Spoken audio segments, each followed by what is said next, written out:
Washington football. Woo!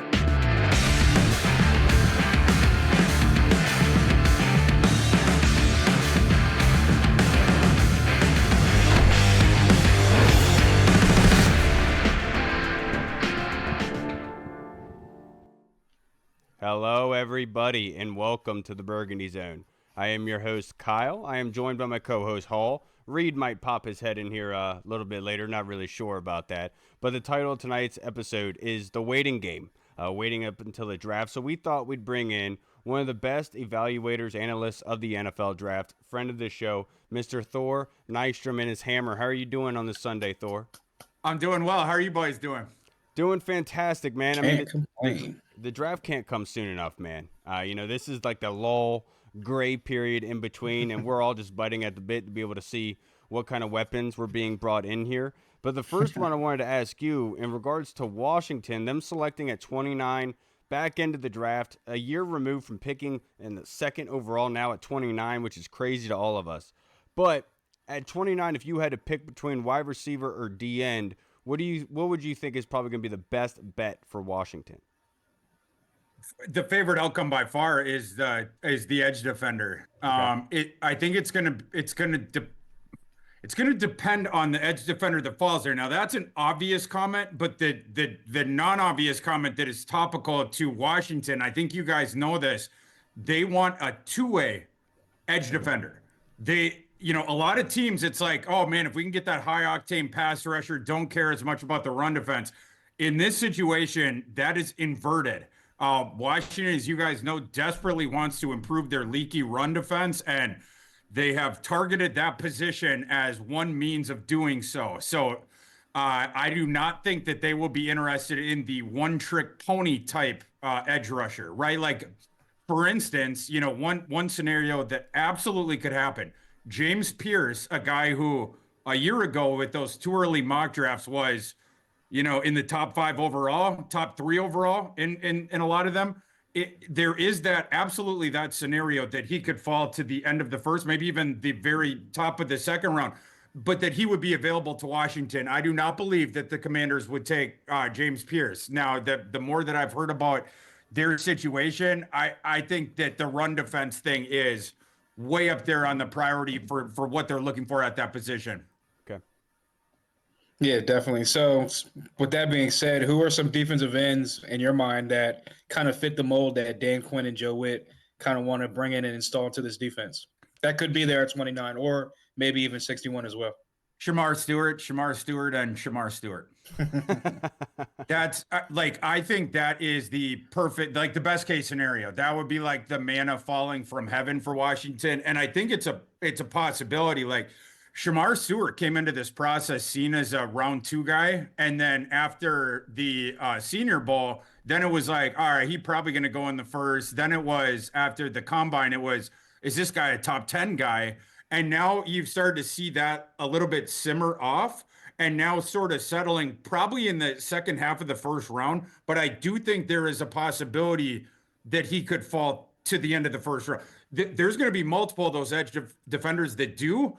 Right, Pierce is a guy that we think will, not in the vein of what Washington wants, but Stewart absolutely could lose a tiebreaker. Let's say to Ezaraku, right? So, certainly, I think or Michael Williams, some of those different guys. Williams would be perfect too. I just don't think he's going to get down there. I do think there is a possibility that Shamar Stewart does. And it's an interesting evaluation that totally plays into what Washington is looking for. That thing that Shamar Stewart gets nitpicked for, it's the lack of sack production. And we could talk about that, but 4.5 sacks over 3 seasons, even though he was playing consistent snaps there. But the run defense is unimpeachable. You could make the argument that Shamar Stewart is the best run defending edge rusher in this class. He probably, first or second, however you wanted to cut that, but he has the frame for it. He has the play strength for it. He has all the measurables. That's a clean edge. He can also shed and get after it. The pass rushing thing is what we got to refine there. He certainly has the athleticism, but the run defense part of like I said, of his evaluation is unimpeachable. My man. So Thor, now gun to your head. This is a new segment that I'm coming up with. Gun to your head. Okay. I'm gonna have a couple different prospects versus each other. You just pick which ones would fit best with Washington given their situation. So I'll say James Pierce or Landon Jackson. Landon Jackson for sure. Why? The run defense thing, it's another, that's a power playing type edge that he's a bit of a skyscraper, but he has tremendous length, obviously. And then it's just the power thing. That dude sets a clean edge for you every time. Like you could, with Landon Jackson, certainly you can nitpick. He's not like the bendiest guy. Like he's certainly not a James Pierce in the pass rushing department. It's like Right. with him, it's the straightforward linear thing. And then you're playing off the power. And he has a couple counter moves that play off that power, but it's like that's what his game is heavily led. It's like a pitcher whose game is like heavily led by the velocity. And yeah, he has like an off-speed pitch and maybe one breaking pitch, but like that's his velocity is his power. But that in run defense, he's just so good. I think most teams would have Pierce above Jackson, but I if I had to guess, I would guess that Washington probably has Landon Jackson above Pierce on their board. My man. Now to switch it up with wide receiver, Emeka Ibuka or Luther Burden.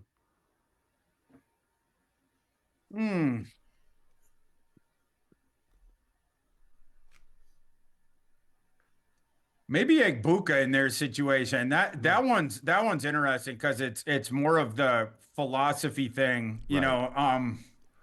But Burden's the guy where, like, for me, now I'll just say how I see it because obviously I haven't locked Peters in a room and given him true serum, but the way with Burden, I want him on a team that has two really really good boundary receivers. Like Burden is he's like what's the thing in the Avengers? He's the last Infinity Stone for a Right. receiving corps that Okay.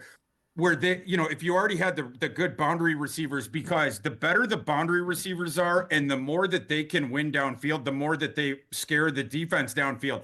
By extension, the more the defense would have to play two high safeties against them. By extension, the more intermediate spacing that is going to be available to that offense. That is what Luther Burden, the more spacing he gets, the more he's going to kill you. If the thing he doesn't do is create without the ball, but when he has space after he has the ball, you're going to have to manufacture the touches for him. That's where he destroys defenses. Whereas Igbuka is essentially the inverse. They both play the slot. They're both essentially confined to the slot, but Igbuka is the inverse of the evaluation where Igbuka wins before he wins without the ball. It's like with basketball, like the guys that are good without the ball, and then the other 3-and-D guys or whatever, they need everything set up for them. But if they do, and they get the clean look, they're gonna can the three. That's Burden. But like Igbuka, he's the dude who's like running around and like they have the GPS on him, and he's running up all the miles, whatever. Like he will create the window for the quarterback. So it's that's a really tough one. I don't know what Washington would lean towards there, but I'll say Igbuka for me. I got you. Now, I was going to ask you about to do Shamar Stewart versus Nick Scorton, but I think I already know your answer for that one. So the last one I do have for you is probably might be easier than when I thought it, but I hold one of these guys in really high regard. Antoine Powell Ryland and Braden Swinson. Who's the one you hold in high regard? Antoine. Okay, yeah. For their team, so you're thinking in this scenario like you wait, right? Yes. Is that yeah? Those I don't know if I love either of those guys for what Washington's looking for, just because they're both the sub 260 pounders. I don't know if Washington, and neither of them are like great in run defense. So I mean, like, so you lean Paul Riley. Fair enough, but I don't know if Washington, if either of those guys would be up there for them just because of what they're specifically looking for at that position. I think you're going to see a stouter edge defender who is better against the run. So maybe you have to prioritize that earlier, like, because if you don't take that by their second round pick, can you really get someone that's going to come in and play for you immediately? Right. Especially with the thing that they're looking for. So I almost think, whether, in Washington, they have their second round pick, right? Yeah, 61. Yeah. Okay, I submitted my latest 2-round mock yesterday, so I should know this, but the lack of sleep is getting to me. But I would think that by that the pick at 61, you're gonna have to pop that guy. And you could wait until 61 for this, right? Like I think in the 2-round mock, let me pull it up because I had Landon Jackson going right around there. Would make sense. And that would be a perfect fit, with what they're looking for. Landon I had Landon Jackson going 56. Okay. You guys will like because I had Shamar Stewart going to Washington at 29. Uh with the second round pick, maybe some Washington fans will like this, some probably won't, but I had Scadaboo going there.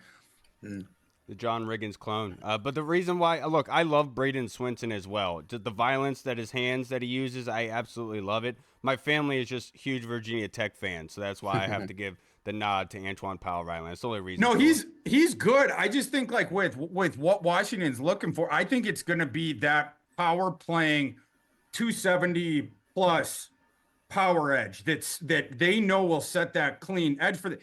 You guys know, the issues with Washington's defense at the end of the season when it's the higher leverage games, right? And everything starts to matter. There was a couple different systemic issues there. But one of them was that run defense thing, not keeping containment, getting out of your lane. Dante Fowler, right? I mean, you had the pass rushing there, but it's like in the run defense, it's like, oh boy. Yeah. So that's what I think that is specifically what you're looking to address. And so it's going to radically cut down the edge defenders that they're actually seriously considering. And what it's probably going to be is you're going to have a very small bucket at, what is it, 29 or whatever? Yeah. Yeah, 29. And then you're going to have another small one at 61. Right. And it's like, we got to come out with one of the guys from one of these two buckets and one of them two picks. My man. Sorry, Hall. Yeah. No, so you mentioned Cam Scatterbo, and I was going to ask you about the running back class because I think a lot of people want to see a explosive type home run hitting running back in this offense that can create explosives in the running game outside of Jaden Daniels. So who are some guys, maybe day 2, day 3, that kind of fit what Cliff does on offense and would be a good fit for what they do on offense here? Yeah, it's the fascinating thing about the draft because you want to get the players that you want to get your guys, but you also want to get them at acceptable price points, right? Like, a part of it is like being a good consumer, identifying, like the groceries that you want to take home, but then getting them at the correct price points, right? So it becomes a little, prices right as far as that goes. And with where Washington sits right now, you have the late first, you have the late second. I would almost prefer to have 2 mid-round seconds or 2, like move down a little bit with that first one, but move up a little bit in the second one. Cause the grouping of the, let's say it's going to be edge and it's going to be running back with the first 2 picks. Well, hypothetically, I would rather be sitting with those two, the scenario that I just outlined, because then you could go, let's say Travion Henderson and Landon Jackson, right? Like with the 2 selections that you're in now, it's not as comfortable for that. You're going to have to get up probably a little bit from that second round pick, but you could probably stand to go down a little bit with the first. So it'd be interesting to see if they can maneuver. I love the idea of Henderson there. You bring Henderson home, the 5-star ballyhoo kid from Virginia that would be, you're asking about a perfect fit for that offense and the personnel that they already have, a guy that could perfectly complement Brian Robinson, for instance. Travion Henderson, what I don't want for him in the NFL is that a team tries to shove him into being a bell cow, because I think he is better as the complementary guy. He's an awesome pass blocker. He's even a good run blocker. Ohio State like to do the misdirection stuff and then have Will Howard go out the other way. And then Travion would always, blow up some linebacker or whatever. But obviously awesome in the passing game. And I just love, it's like the straightforward. He's like the, shot out of a gun kind of a thing, but he just runs fearless. It's the same reason he's good in pass pro and as the run blocker. Like, he doesn't care about contact whatsoever, but because he gets in all these car collisions that's the reason that he was messed up the second and third season at Ohio State. Functioned as the bell cow right away as a true freshman, but he got nicked up. And then you seen last year when you get a Quinshon Judkins next to him that is taking some of that meat and potatoes work away and taking some of the unnecessary damage away from Travion Henderson. Not only does the explosive element of Travion's game play up game in and game out, but you also juice the odds that you'll get Travion Henderson for 16 or more games. Last year, Ohio State played in 16 games en route to the national title, and Travion was healthy all season. That would be a perfect fit. But again, I don't want to take Travion I don't want to take him in the first round. With how deep this running back class is, to me, that would be a bit of a reach. But he also is not going to be there at 61 or whatever, right? Yeah, 61. So, you're going to have to probably be there at, somewhere in the top half of the second to get him, but also to be more comfortable with the price point. But for me, that would be a perfect fit. And I see a lot of similarity, but Travion plays a game kind of like a more hard-nosed Reggie Bush coming out of USC. Mm-hmm. It's that same thing of the linear runners that obviously have the world-class speed. And then they both got that NOS button. They push that thing and it's just boom. Just that propulsion. Absolutely. Music to my ears with everything you said about the price point. And have you ever seen that video of the girl in the pizza place just throwing around those two dudes inside of there? That's Trayvon Henderson when he's pass blocking, man, just going against some big ones and knocking them down. That's right. Thor, to wrap this up, only a couple more questions for you, brother. I know this is probably hard to say, but what would you say is the biggest sleeper in this class? Oh, like which position? I got them at every position. Give me the most productive positions. It doesn't necessarily have to pertain to Washington, just overall. Well, since we're at running back, we could do that. For me, Devin Neal would be way up there. I love Devin Neal. I'm a huge Devin Neal stan for the past 2 years. That is my guy. Good. I love that you said that. Yeah, and he gets a little bit he gets nitpicked a little bit for the athleticism. The analytics community nitpicks him a little bit for the receiving. I had a really interesting conversation about Devin Neal with my coworker, Dwayne McFarland. Dwayne does what he calls a supermodel, and it's all the analytics on all these players, and it spits out an aggregate ranking for each of them. And his system was a little bit lower on Neal. I have him RB6, and Dwayne has him RB11 in his, but we got into the reasons why. And one of the big ones of the on-field evaluation is the numbers aren't as high on Neal's receiving ability. But as a Kansas alum that watched every snap of Devin Neal's career live, I can provide a little context on that. And fortunately, I got to talk to Devin Neal about this in Mobile at the Senior Bowl of Kansas, the way that their offense was, during his career there. Especially these last couple of seasons, they had a veteran receiving core. All three of their receivers last year were seniors that had started multiple years, as was their tight end. And so it was like Devin Neal got the early down usage as the runner.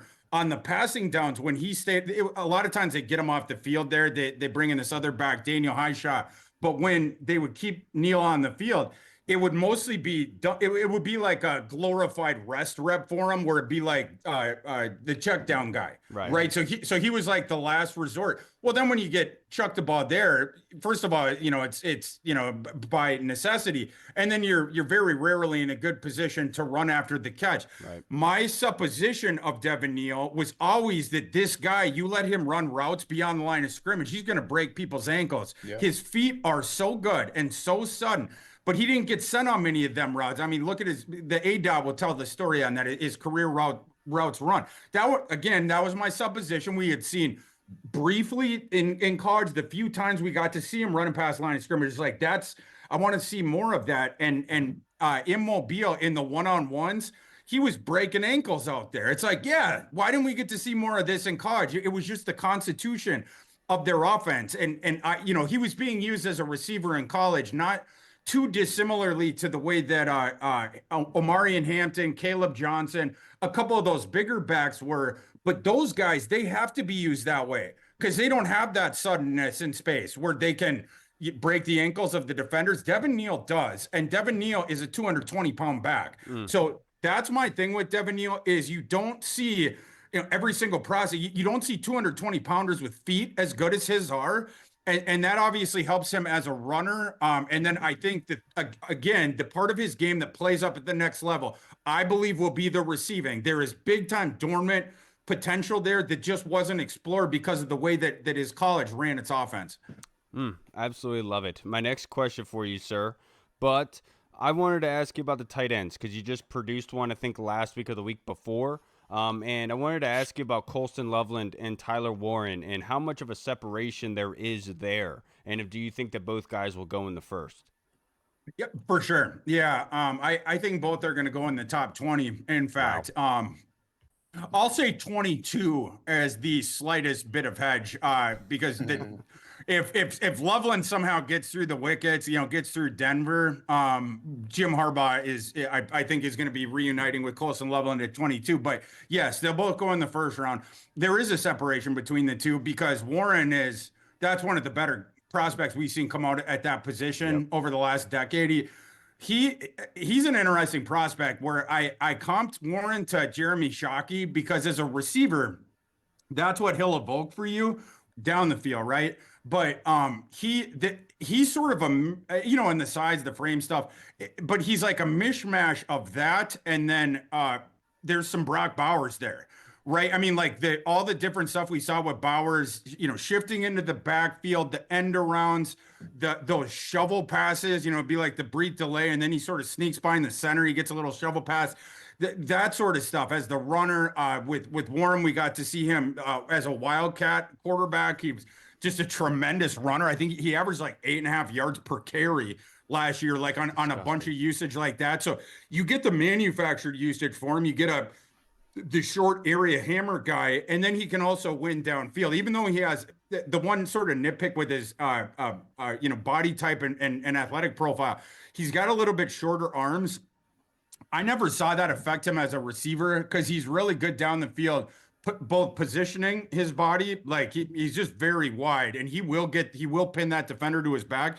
But he's a guy with a basketball background who also knows how to go up and get it. So it's like the box out thing, and then that sort of a thing. The lack of length does very much affect him in one area, but that it doesn't matter for the fantasy owners that I'm usually talking to, like in our audience. It's blocking. It's one of the reasons he's a bad blocker, even though he's like crazy physical and he gets after it as a blocker, but. The edge from inline, the edge defender he's against always puts hands on him first, and then the other thing, he's a little bit out of control with it, and the technique's not very good. So a lot of times he'll be giving up his chest as well. So it's like basically he just offers himself to the dude on a silver platter right at the start. Just flinging himself at him, and the dude just steers him. At that point, but like just as far as like the receiver and the guy who can advance the ball, he's incredible with that kind of stuff. I absolutely love it. Last one I have for you real quick, if you can answer it. Cornerbacks that you think that Washington, let's just say, I know that we already talked about Landon Jackson, all that, but do you think Darian Porter would be a really good fit with Washington, maybe in that second round? Yeah, I mean, he certainly could, be in that consideration. Obviously, the measurables and everything like that. In Washington, with that, I was mentioning the couple of different issues, and you guys are going to know where I'm going with this. I talk about the run defense before, but the issue later on as well was lack of size in the boundary cornerbacks, right? Like the game against the Eagles is where that was screaming out to me, where Sanders still a dude that I love. Like, I love Sanders still's game, but it's like he was being isolated on the boundary against some of these bully ball receivers. And it's like, give him a chance, right? Like, put the guy back at nickel. There are matchups here where even though he has all the skill, he's going to get trump carded by the size and the athleticism or whatever, like down the field, whatever.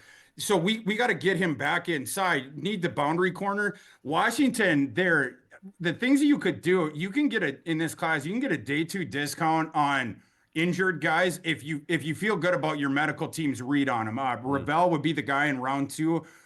Benjamin Morrison potentially round 3, but there's skittishness with Morrison in the NFL because of the hip injury. Yep. And I don't know. We haven't gotten word yet on what, at medical rechecks, what, where we're at with that. So we're sort of flying blind right now with Morrison. Got to get more information about his medicals, but he's awesome on the field, right? I mean, he saw the field very early for Notre Dame. Was ballyhooed recruit. He has NFL bloodlines, and he was tremendous whenever he was on the field. right? But it's just that hip injury from October, it sort of muddles things. But he would be a potential dude. You get on a discount for the boundary as well.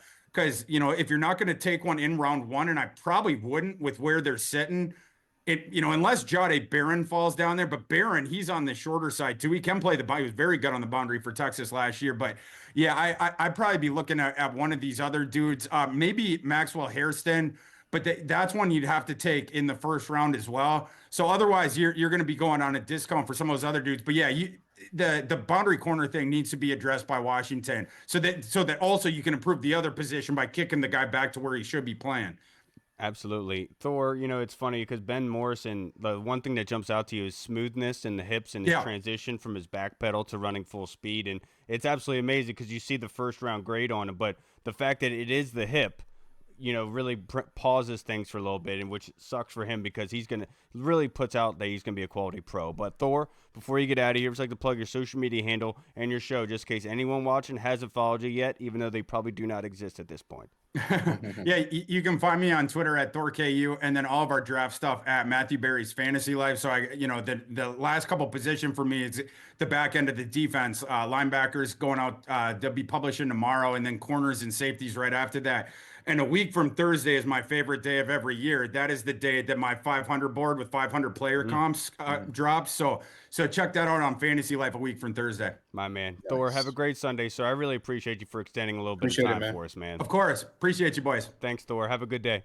You too. All right, everybody. We just spoke with the man, Mr. Thor Nystrom. Always appreciate Thor's time, man. Draft dictionary. No, seriously. And there's a lot of guys like this, right? But Thor just brings another element to it, and he really brought a hammer into the conversation. But that being said, what's up, man? How are you doing? Just another typical day in the life of a working man. Yeah, recuperating from that little incident you had with Thor when you brought up Devin Neal. I've never seen you so animated. Because, man, like, no one ever brings up Devin Neal, and I feel like he's one of the first national big people to bring him up. So I'm like, yeah. I drafted him in my mock draft yesterday, and I didn't get. Yeah. I thought I was gonna get a response out of you. I didn't hear anything. I didn't even see it. See? But There you go. when you have what you see in on film or what you see with your eyes, and it gets justified, and you feel vindicated, so that's how I felt. I was like, all right, bet someone else knows about Devin Neal, so I feel a little vindicated now.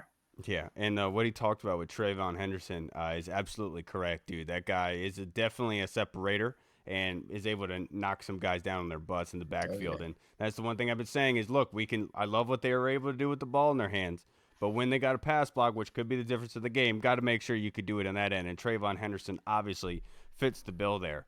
But to wrap this up, we have some fan questions submitted. This first one by the Colonel. Thank you, Colonel. Pundits predicting a sophomore slump for Jaden Daniels and a regression from last season's 12-5 record. The reason being a stronger schedule and opponents' ability to review a season's worth of tape on JD. What are your thoughts?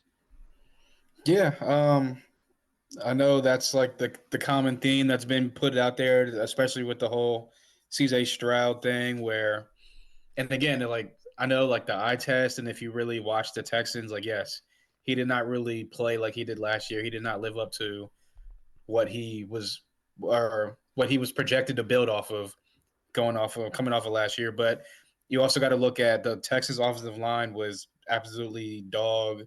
You know what? The receiving core was decimated by injuries, one after another.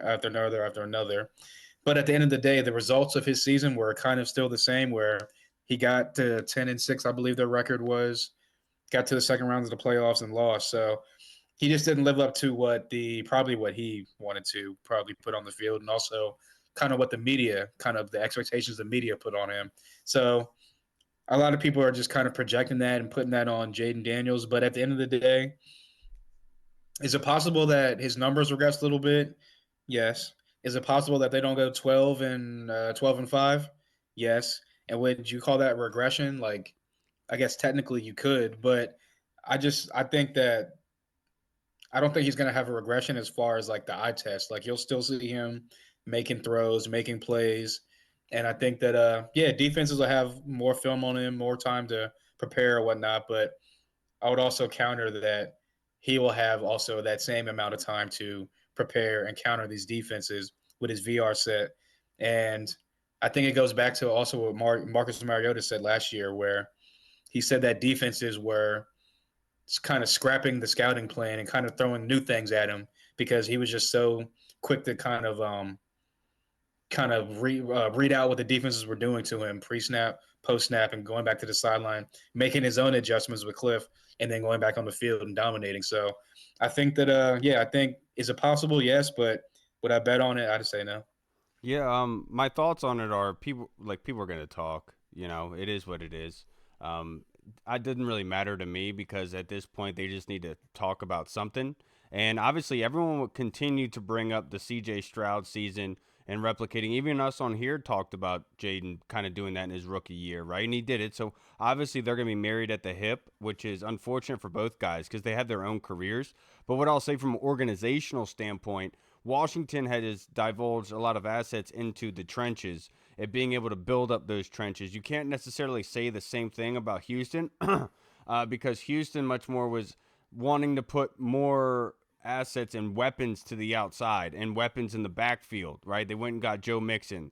They obviously went and got Stephon Diggs, right? They wanted to add more weapons, and did it really help the football team altogether? Because as much as C.J. Stroud was getting his ass handed to him, it really was the overall team success and how they did. And that's where it's kind of being put on a pedestal for, right? Like to say if they did well or not or regressed.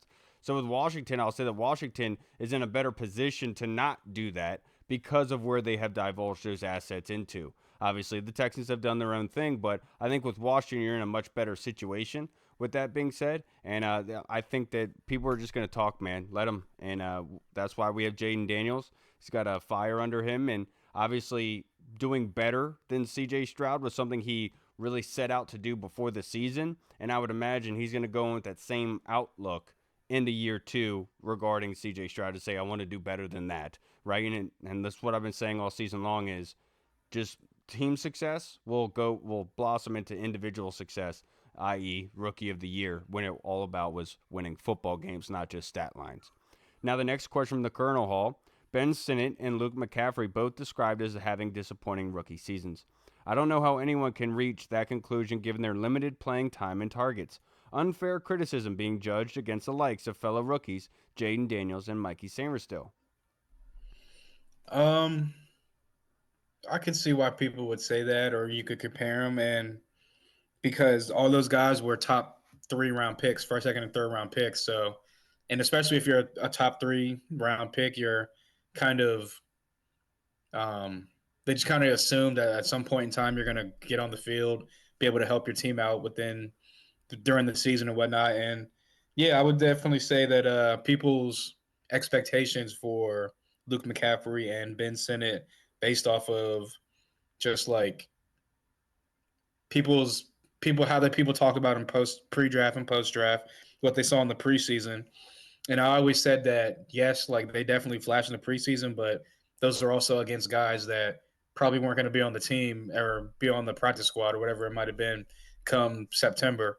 So that's kind of see what they can do against guys that are actually going to be on rosters, number one, number two type of guys. And yeah, I think that I would say, like I said, just like the expectations of being a top, I guess, top 150 pick, your expectations are a little bit higher to get on the field, you're to produce and be a productive person for the team and help the team out. But yeah, it takes a little bit of time. Like obviously, you can say that Ben Sinnott. I think Logan Paulson's the one that said it kind of looked like he was a little bit overwhelmed as far as like the passing game and the passing concepts went NFL wise. And hopefully that he'd be able to get in the offseason, sharpen his tools a little bit, come back better this year. And as far as Luke goes, I think this was only like his second or third year playing wide receiver. So I um, I knew it would take a little bit of more time just because he only played a year or two in college, and then this is his first year in the NFL. So hopefully he'll come out this year. I know he was really good in special teams whenever Eckler went down.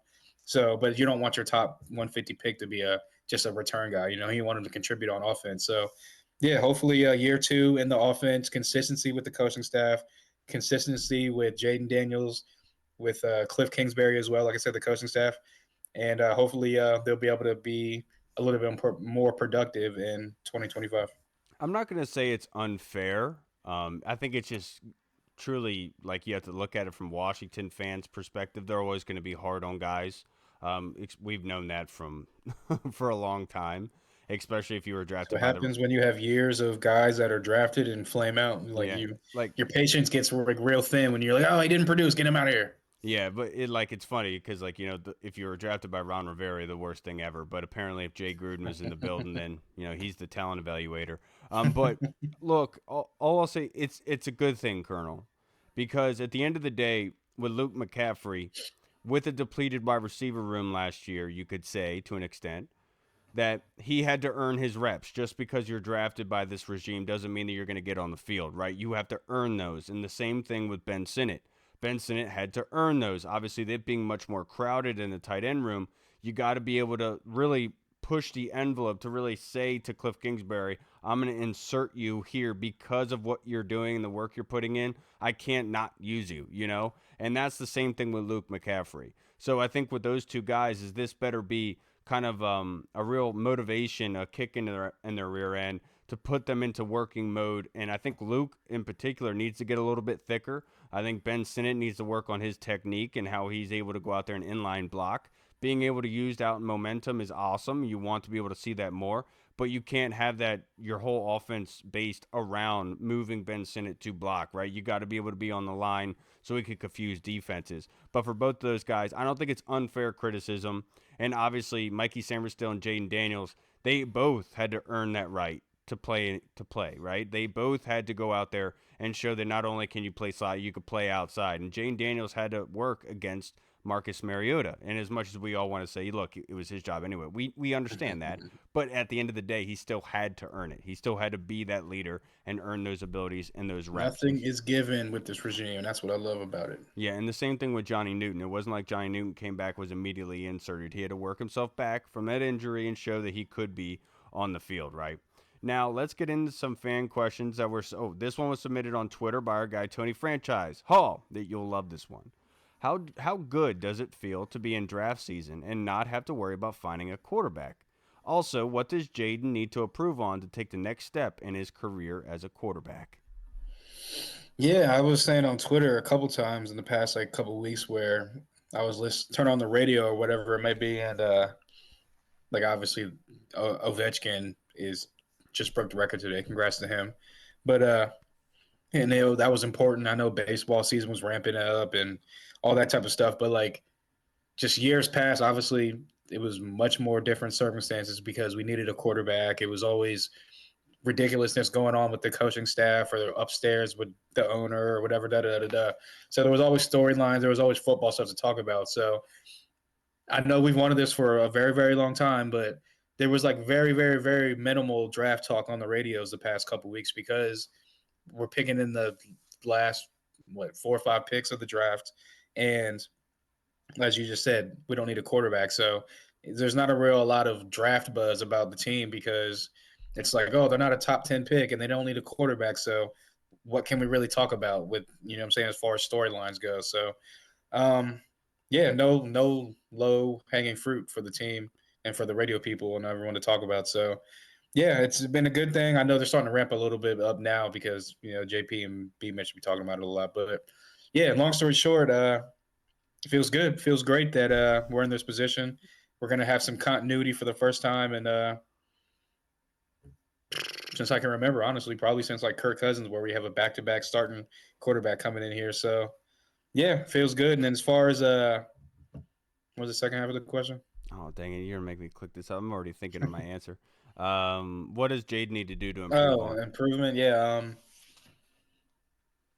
Yeah, just keep on doing what he's been doing. I mean, I feel like he came in with the secret to his success and just kind of just keep replicating what you've been doing. And like you've gotten better year to year to year since you've been in Arizona State. You've gotten better year to year to year. So whatever he's doing in the offseason with his QB coach and his trainers and the VR stuff, just keep on doing that because it seems like you've been on the right path ever since then. But I also will mention Dan Quinn mentioned something about his footwork being better and him being outside the pocket and being looking more downfield to throw instead of like always looking to run and create with his legs more. So add a little tidbit in there as well. Yeah, I asked this question to Anthony Armstrong last week, and then the next day, John Keim had interviewed Jaden Daniels' quarterback coach, and his quarterback coach actually said, Tony, that communication pre-snap to the obviously the offense was something that he needed to work on, and I wholeheartedly agree with him.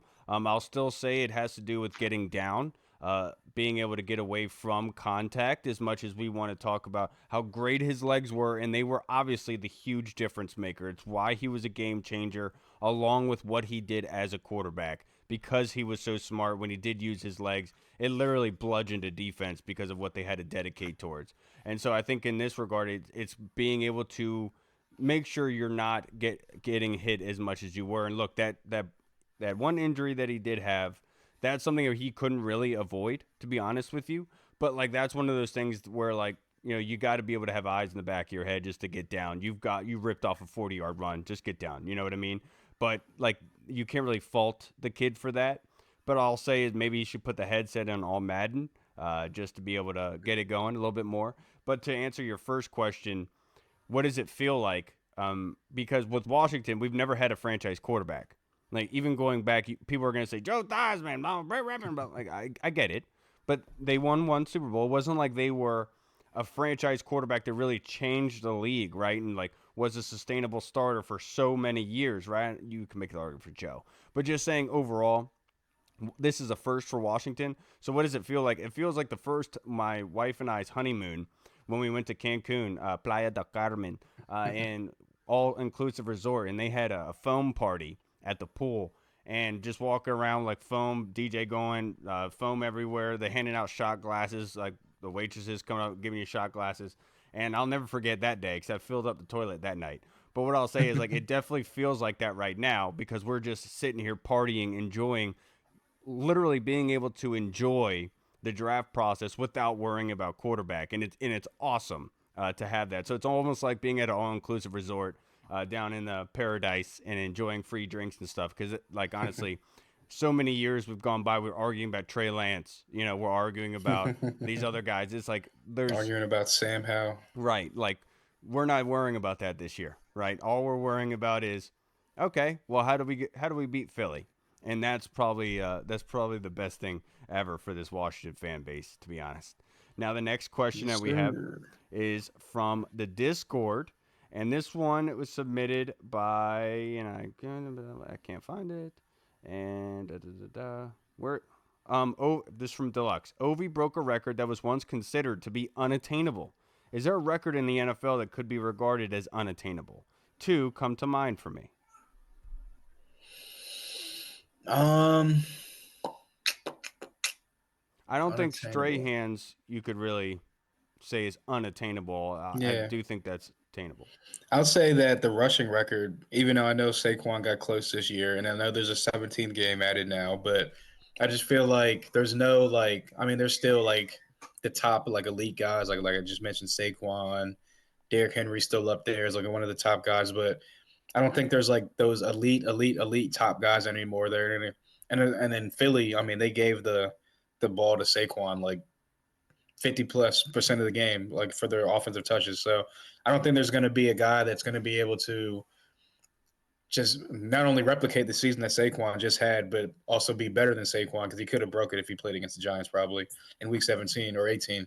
But I don't think there's going to be an offense that or a coaching staff or a running back that's going to be able to sustain the amount of success that Saquon did throughout the season, or is going to have the offensive line that Saquon had to block it for him and stuff like that. And so, I think the rushing record is one that probably I would say will not. It'll be almost attainable because of the 17th game, and they're going to add an 18th game at some point as well too. So maybe it does get broken, but I just think that there's no running back in this day and age in this era that's going to get the amount of touches needed to kind of get to the point of breaking that.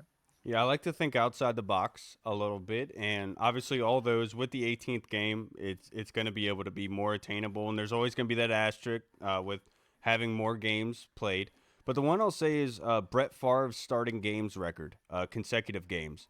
That was one. I think I just thought of one. London Fletcher as well would be up there defensively. But I think those two, specifically for Washington, especially with Jaden Daniels, would love to see him be able to play long enough, consistent enough to be able to beat Brett Favre's record.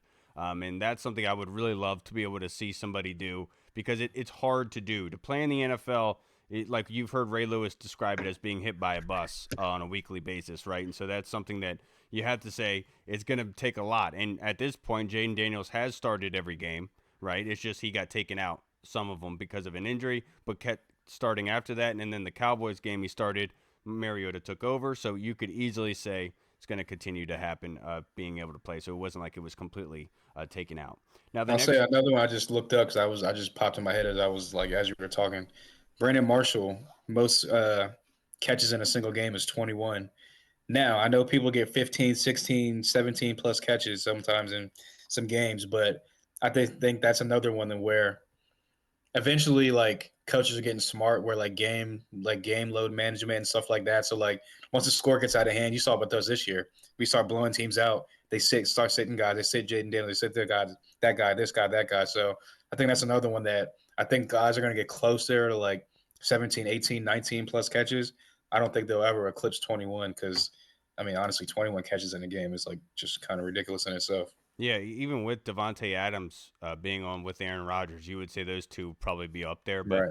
Jay Cutler, man, just literally did not care. Yeah. Two of those records with him and D Hall, Yeah. it's like on the wrong Old side of both. Smoking Jay. Yeah, absolutely amazing. Now, the next question from Deluxe Hall: eliminate defensive end and trading back. Eliminate those two possibilities. What position are each of you rooting for at 29? Why can't I predict Kyle's answer? Why is Hall wrong with his selection of running back? And why does Reed always say tight end? That's because Well, Reed is always thinking about butts. I was just gonna say we know why Reed's answer is tight end, but actually, now I wouldn't be mad if they took like a guy like Henderson at 29. I know that's a little bit too rich for a guy like Henderson, but again, like Thor and a lot of people have talked about, that's the guy that would fit perfectly into this offense, can flip the field for you, explosive runs, whatnot. Great pass protector, great in the passing game as well. But surprisingly, I wouldn't say running back. I would say I would be happy with either cornerback, depending on which guys are on the board.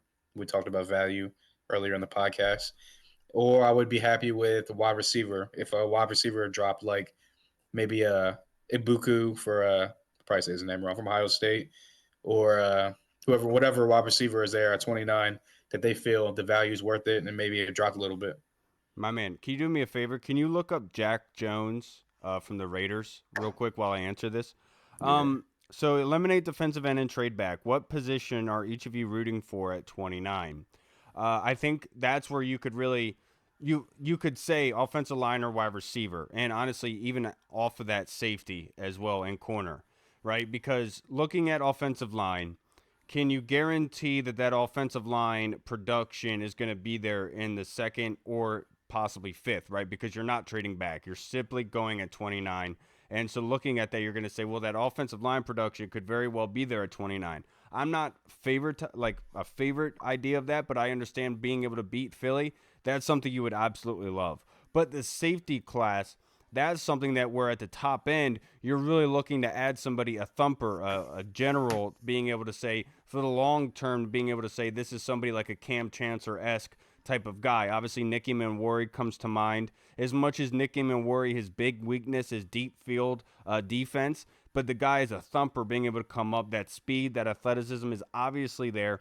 Needs to get more smooth in his hips for that deep stuff, but that's somebody you could easily do that for. But Andrew Makuba, with a background at playing slot, but moving to safety, then coming up with 7 interceptions this past year at Texas, really comes to mind to say, I'm not sure at 29, but I'm just saying like those two guys are really something that I'm really liking the idea of. And then corner is another one, obviously, but I'll say this, I'll say wide receiver, just given the fact of the talent that's possibly available there. And there's other guys down the line, like I really like Jalen Lane, man. I think that he is somebody that's going to do really well in the league, and Jalen Noel as well. But I just don't know if that's really too rich for everybody's blood, right? So I'll just say those because my favorite is D end. It's horse crap that you asked that question, Deluxe. That's where I wanted to go. Jones is getting released by the Raiders instead. What does he play? Cornerback. He's a corner. Okay. For some reason I was thinking offensive line. The reason why I asked this is from Meest. Good to see from you, Meest. He said, "Congratulations, brother, on getting baptized today. 2 questions. First, how do you feel now after getting baptized? And second, Jack Jones got released from the Raiders. Would you sign him to prioritize a different position with our first pick?" What do you think? Oh, you're asking me? No, I wouldn't, just because yeah, I think that as of right now, I think they're set. Like all the little depth signings they've got, or the signings they did make, that are guys are going to be starters or rotational guys. I think that they've left all the options open for them to go whatever route they want to go, whatever position, best player available on the board at 29, or trade back at 29, whatever comes available, whatever options out there. So if you want to sign him as far as like a depth guy, but they didn't really make any signings that said, oh, he's definitely going to be a starter type guy. It was more of, like I said, the fringes, the depth guys, the guys that are going to come in, or I guess Kinlaw is going to be a starter, but outside of Kinlaw, they didn't really sign any guys that are going to be definitely 100% penciled in. You're definitely starting at this position. So, yeah, even if they did go out and sign a guy like Jones, I do think that would still keep every avenue open. It would make it a little bit easier to pass on cornerback if a guy is there that you like, but I do think that it would still be in play, just because this team is devoid of like top tier blue chip type talent. And if you think a guy at 29 is that player, or can be that player for you, then you got to take him there, Yeah. no matter what position. Obviously, the background of Jack Jones being with the Raiders, obviously Jason Simmons working for the Raiders before he came here, that's something that would be that easy connection, right? But like you said, it wouldn't take them away from anything. Adam Peters really loves what they have done, because it's put them in a position to go anywhere based on what the draft board provides for them. So you're telling me, will we add more depth to the corner room? Absolutely love it. You had that relationship there. But in regards to getting baptized today, I was born Catholic. I was baptized as a Catholic as a newborn. But I drifted off, and so being baptized as a grown man, I find very fulfilling and different. Turning over a new page, in my personal opinion, it's something I felt I really needed to do. And honestly, it was awesome being able to see my wife do it, because my wife was very nervous. She was like all week concerned about it and everything, and I tried to be able to comfort her as much as I could leading up to it. But it was just an awesome experience to do with my wife, to be honest with you, man. And it's something that it's awesome, and I really am appreciative for the church for being able to make that happen for us, man. But now the next question that we have, Hall. This one from Tim Towner. Been seeing a lot of highlights from last year recently. What was your favorite that you could watch over and over? I would say, I don't know why, but I would say it's that there's Mikey Sammer still, the second pick that he had in that game against was Detroit? it second? Yeah, Detroit against Jameson, when he was kind of playing that trail technique. Like the ball did get a little bit thrown late, thanks to, I think, a little bit of pressure in his face, something like that. But yeah, he was kind of playing that trail technique, and then On for the him to just post come out route? of, yeah, on that post route, and for him to come out and on a guy like Jameson too, who's like a speed guy, Mm-hmm. for him to come out of nowhere and just close it on that thing and just, nope, that'll be mine, thank you very much, and just snatch it out the air. And then yeah, so that's one of many, I would say, that comes to my mind. Yeah, it's awesome because we used to play with a guy named Alex Murphy, who's one of my favorite people ever. Murph. And Murph would always talk about baiting a quarterback and being in Yes, a sir. I position used where to you're love still doing in a that. position to attack the ball, but the quarterback feels it's open, and that's definitely what Mikey Sanders still did on that Yeah. play. The B line, the straight line to right in front of Jameson, that was beautiful, and I think that's a fantastic one. If he was still on the team, I'd say the Dante Fowler pick six is up there, of Oh, I course. forgot about that. Yeah. Yeah, absolutely. But oh man, there's so many to choose from, to be honest with you. But the one that really comes to mind, I would love to say that's the Zach Ertz against Atlanta because I was there with my wife. She surprised me with those tickets for Christmas to go see the Falcons game. We clinched for the playoffs after that overtime win. We were standing out there in the rain seeing Zach Ertz make that run. It was awesome.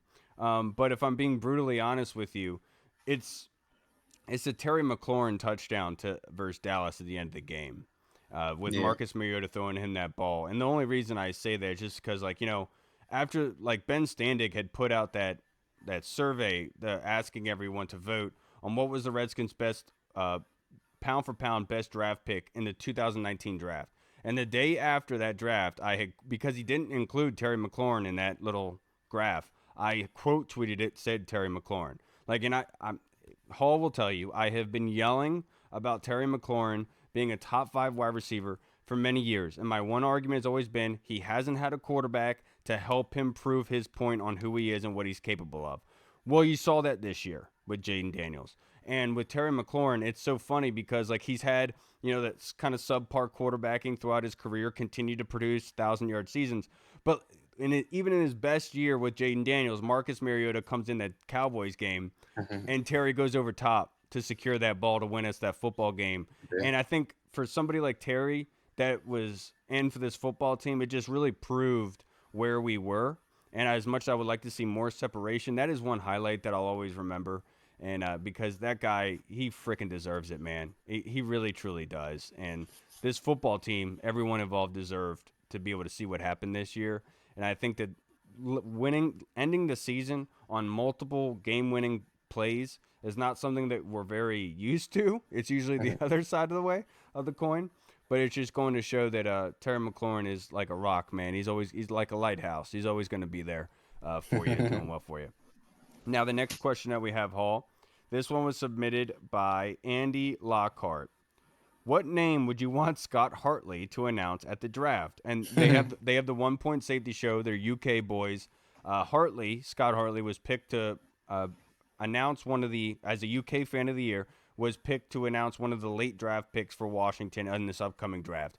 Fantastic person, deserves it wholeheartedly. It's just gonna be funny to hear him say the name in a British accent. So, what name do you think would be really funny?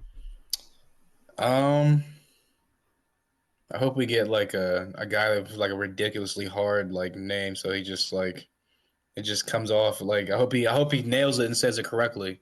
But with a British accent, it'll be funny. But the greedy part of me, I just wanted him because I think it'll be like probably like a day 3 pick, right? Yeah, So I would say if he announced Devin Neal as a commander, that'd be nice. Devin Neal. Yeah. Of course, dude, you're so shallow. I'll say to make it a little like Deontay Thornton from Tennessee, the 6'5" speedster wide receiver that didn't see a lot of snaps and but when he got the ball in his hands, I think he averaged like 25 yards per catch this year at Tennessee, when it's absolutely amazing. I forget which game it was. I think it might have been Georgia or somebody, where he literally just houses the slant route just all the way. And that's somebody I think that he would have a field day trying to pronounce, or like a D. Ricky Wright from Vanderbilt. That's another one that I think that he'll have a field day with. Cam Scatterbo, let's just say, like, obviously he's not going to fall that far, but if him having to try to announce that Cam Scatterbo. I think it would be awesome for those two. But that's a great question, Andy. The next one is from Deluxe, the last one that we have. Which is more challenging draft for Adam Peters? Last year with holes everywhere and no history with existing players, or this year with fewer holes and greater knowledge of the roster? I'll say this year because while there is fewer holes, there is still a lot of the holes that were there last year are still kind of there as far as like the long term answers. But I would say this year because you're picking later in the draft in each round for the most part, and except for like trade picks or comp picks here and there. But for the most part, every pick is in the back half of the round, back third of the round, and you got less picks to do it with this year as of right now. So that's why I would say I think this year is a little bit harder. I would say last year, and the reason being is that Adam Peters is very good with the late round picks going back in his career as a scout, just being able to find those guys. We know about Fred Warner. We know about Debo, Brandon Ayuk, right? And them being able to find those guys. And Adam Peters specializes in the late round. So it's funny that we do have multiple picks in the back end of the draft, and those 2 high picks in the first 2 rounds. So not really high, but 29-61. You could almost say that maybe Adam Peters would be very comfortable with that trade back, recouping more of those 3rd to 4th rounds, so he could identify those guys. So I'll say that last year was probably the most difficult for him, given with the existing players, not knowing what you had, what the recipe was going to be able to concoct, what you were going to have, and to have that blossom into what it did. I think it really speaks to what they are capable of and what they did as a team at being able to gel together, because I do think that coming in with the turnover, having all new players, having to sustain that culture, build up that environment for the team, I think that's way harder at being, because you're trying to put those foundational pieces in place with a lot of a turnover, and it's hard to do with existing and new coming in, because it could create like a animosity, but the opposite happened. And so I would say last year, because you had to really nail the foundational pieces of your football team, and they absolutely did that. So I'll say this year is probably a little bit more difficult, probably given the fact, or no, last year was more difficult because you didn't really know how things were going to go. But I think that now it makes it a little bit easier to identify those guys, get the talent that you need, and there's a plethora of them. And so I think that they'll be able to nail those no problem. All right, everybody, that's going to wrap us up for this episode. Thank you to everyone who submitted questions. Thank you to the Colonel. Thank you, Tony Franchise. Thank you, Meast. Thank you, Andy Lockhart. Thank you, Big Tim. Thank you to Deluxe. I appreciate you guys. If you watch the baptism, I really do appreciate you for doing that and taking time out of your day to do that. It means a lot, and it was a lot of fun to do that today. But we'll catch you guys again on possibly Wednesday if we get another guest in here. Thank you to Thor for coming in with us and being able to give us his intellect. And, of course, if you've made it this far, you're a frickin' champion. And I'm proud of you. Thank you. I hope that the draft goes by quickly for us. That being said, we should do the draft again, like we have done in years past, where we have now we pick the draft picks. We also have a rotation of guest guys who submit videos in. So we'd love to be able to get you guys, if you want to be able to make one of those selections. In years past, what we would do is we would just do a first-round mock, and you would be picking other teams. It wasn't like just Washington. So if we wanted to kind of change it up a little bit and do a mock, whereas you guys do a mock draft, you submit it to us and add in a video, right? We could easily put that together and make that work if you guys are interested in that. So just let us know. And again, if you want to be able to join us, we'd love to be able to have you on here. I got to reach out to Goody again. Oh my goodness, I forgot my boy. But today's been a wild day. Absolutely wild day. All right, everybody. I'm Kyle. I'm Hall. And we'll see you guys again on possibly Wednesday, or if not, next Sunday. All right, we'll see you then. Washington football. Woo! Peace. What's up, everyone? This is Kyle from the Burgundy Zone. We are releasing our own merch to support the show. If you want to rock the Burgundy Zone logo, or you want to see Reed's face on your shirt, we got it. We're starting with t-shirts, hoodies, and zip-up. So if you're a fan of the show, make sure you snag one before they are gone. Check out the link in our bio on Instagram, or you can find the link in the description of the video. Thanks again for all your support. Until next time.